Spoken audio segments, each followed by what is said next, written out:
Every week, I get the same complaints about AI and genealogy. It lies to me. It makes things up. I can't even trust it to make a citation. And you know what? Those complaints are not wrong. But after 3 years of using AI for genealogy and family history writing, I am going to break down for you why those things are happening, why it's working for me, and what the traps are and why it might be failing for you. Now, the number one complaint I get about AI, and it happens a lot in the comments, you might have seen it on these videos, is AI lies to me. And those are the exact words used all the time. And I just want to make sure that we are clear about what is happening here. So lying is the process of a human deceiving another human about facts, right? So human number one knows something to be true and decides to change it into something that deceives human number two. So that is called a lie. They are intentionally withholding or making up information to deceive another person. Artificial intelligence, in fact, is not a person and is not lying to you, nor is it trying to deceive you intentionally. It is just providing incorrect information sometimes when you use it. And that information could be wrong dates, wrong names, wrong places, getting information mixed up. And I get it. It's infuriating, and it really makes you think when you use it. This is supposed to be artificial intelligence. This is the thing that is like lauded as some sort of superior intelligence to humans. This is stupid. And I get it. I really do get it. But this is the reframe that you need to use when you're using AI. First of all, is that AI is not lying to you. It is just giving you incorrect information. It doesn't know about you, your ancestors, all the research that you did, nor can it even keep track of the full conversation that you had with it for over the course of an hour. It's not built in that way. It is a language prediction machine. It is there to predict the next possible word in a series of words that you give it. So once I understood how AI works as a language prediction machine, I stopped asking it for facts and to help me do my research step by step. What I started asking it for was things that didn't require factual accuracy. Things like brainstorming ideas, coming up with research strategies, drafting the first draft of a family history piece I was trying to write, organizing my scattered notes. So taking all these post-it notes and little scribbles that I had on pieces of paper and transcribing them and putting it into an organized list. I got it to explain historical context because it could look that up and maybe even suggest records that I hadn't considered. So that kind of help is incredibly helpful for us as researchers and for me as a researcher. And it didn't involve it giving me any definitive facts about specific ancestors that I had. So wanting it to give specific facts, don't trust it necessarily, just as you wouldn't trust just any webpage that you find on the internet or just any family tree you'd find on Ancestry. You always double check those things, right? But brainstorming, coming up with ideas, working through possible ways of researching, incredibly valuable. Now, problem number 2, AI sounds confident even when it's wrong. So even if people make it through the lying part, they don't like the fact that AI sounds confident and will actually argue back with them when confronted about the fact that the facts that they gave it are wrong, if that makes sense. It really drives people crazy and was thus the topic of this video, as how AI drives people crazy. But feel assured that you are in good company because this drives me crazy too. AI will not come back and say, I'm not really sure about that, or this could be wrong. It seems to present everything with the same amount of confidence. Now, this is getting a little bit better, and there are ways to prompt it to get it to show how confident it is, that it's not completely 100% confident about something. But it's important for us to know as researchers that this confidence it exudes is just a part of its programming as a machine. And it's not intended for us as humans to take that confidence as a sign of it's 100% correct and we should just immediately copy paste that and put it in our tree. So the fix for this is Treat everything that you get from AI as a hypothesis, a guess, a suggestion, just like you would do if you opened up Ancestry or Family Search or MyHeritage or Find My Past and saw a family tree or a record.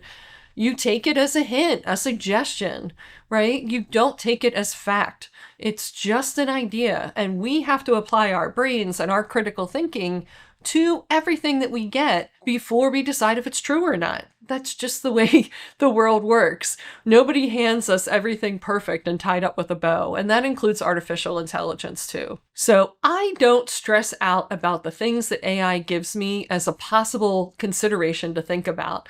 I treat it as a helpful suggestion and an idea that I didn't have to kind of scratch my brain to come up with and figure out. It's a lot easier, at least for me, to go through a set of ideas and edit them rather than come up with things from out of nowhere for places and times that I don't know anything about. If AI gives me something to work off of, I can kind of go down that path and figure out, is that apply or not, and if I want to use it, and then continue on from there. Now, here's the thing that nobody told me when I first started using AI. And I'm just going to tell you right now. So this is the thing that changed everything. Seriously. When I started thinking about AI in this way, my relationship with it and its usefulness to me completely improved 100%. So here it is. I treat it as a thinking partner, a collaborator, something to bounce ideas off of. So rather than treat it as something definitive, like it's like an encyclopedia, I treat it as a way to generate possibilities and ways of thinking about these research problems that I have or the writing problems that I have. And maybe that reframe helps you use it too. Maybe you're looking for someone to kind of talk through your ideas with about how to approach your research or talk through your ideas about how you want to write. And if you are looking for that kind of thinking partnership, then AI is really helpful. And if not, then you probably don't want to use it, quite frankly. So keep that reframe in mind that I just shared with you as we go through the rest of these problems. Now, problem number 3 that I hear a lot of complaints about is AI can't write proper citations. Now, this is no surprise to me because most of us can't write proper citations either, which is why we're going to AI to get it done. I mean, come on, really. These things are hard.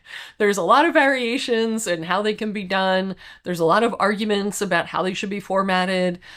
There's a lot of confusion of how to even start them because the records we're using come in lots of different forms. Sometimes they're on paper, sometimes they're digital records on the screen, sometimes they're a blog post, sometimes they're a book, sometimes it's a newspaper. And it's hard. It's really hard to figure out how to cite these things.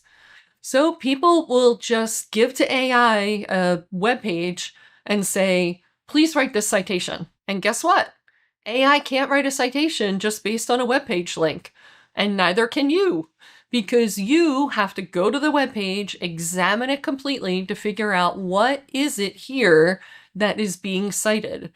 Is it a newspaper, a book, a vital record, a census? And who's the publisher?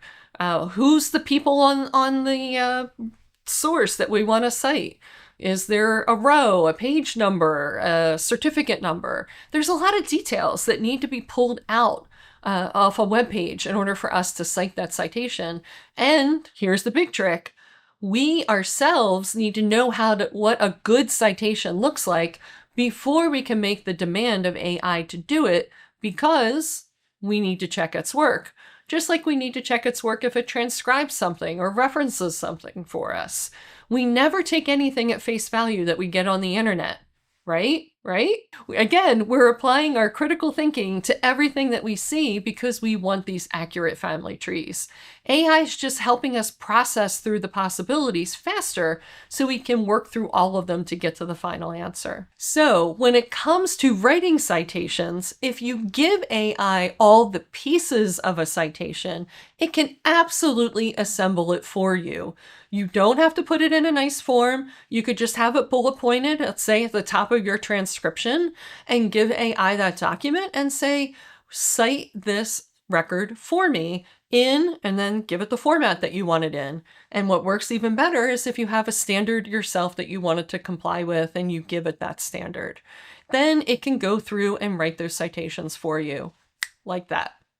And our fourth problem with AI is that it has no access to actual records. And this is probably one of the most frustrating things for genealogists, because they're like, what is the point of using it if it can't go find that birth record that I've been looking for 30 years? It's a real frustration and a real limitation to what we could use it for. I'll be honest, because AI can't do your genealogy research for you. It can't go out and get that record that you've been looking for. But here is the fix of how I use it and make it useful for me. Is I bring the records I do have to AI and have it think with me through them. So I transcribe the documents that I have to make sure that I get every possible detail off those original records. And then I upload those to AI so it can read them and do further analysis. And through that analysis, it's going to give me suggestions of where I could find that elusive birth record, if it even exists, and what alternatives I could use in its place.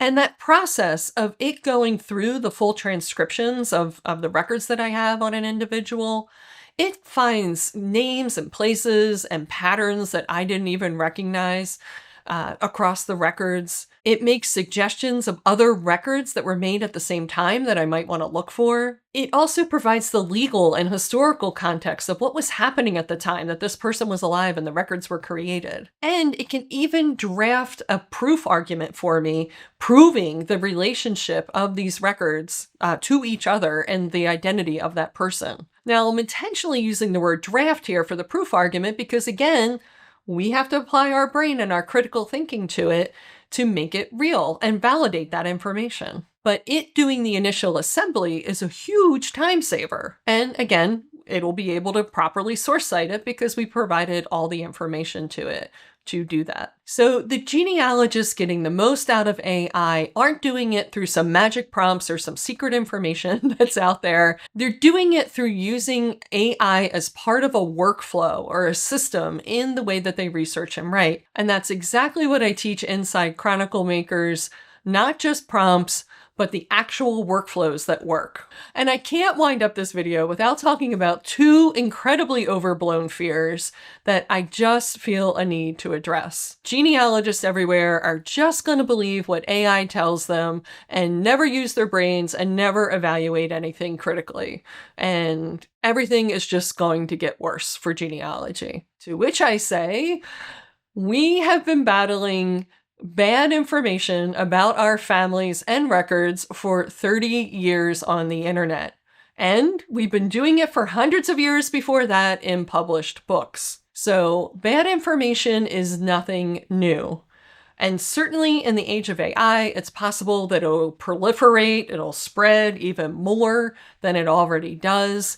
But we, as the stewards and the keepers of our family history, do our best job to publish accurate, source-cited information so it becomes the definitive guide, reference material for our families. So if you have a problem with the information that's out there about your family, take it as a sign that it's your job to write and publish the correct information and do it as fast as possible this year.